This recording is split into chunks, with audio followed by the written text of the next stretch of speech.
আমরা শেখ মুজিব শেখ হাসিনার শাসন আর বাংলাদেশে চাই না।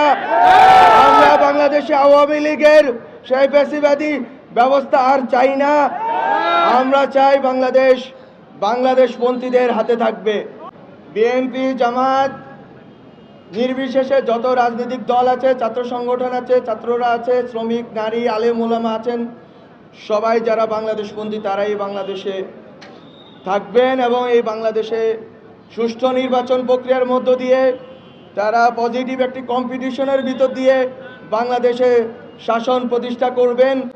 বাংলাদেশের জনগণের বৈষম্য বিরোধী এবং ইনসাফমূলক একটি শাসন ব্যবস্থা কায়েম করবেন। সেটা যারা বাংলাদেশপন্থী তাদের মধ্যকার নির্বাচন হবে। বাংলাদেশ বিরোধী আওয়ামী লীগ ফ্যাসিবাদীদের কোনোভাবে এই নির্বাচনে অংশগ্রহণ করতে দেওয়া হবে না। যদি আওয়ামী লীগ আবার ফিরে আসে তাহলে আবারও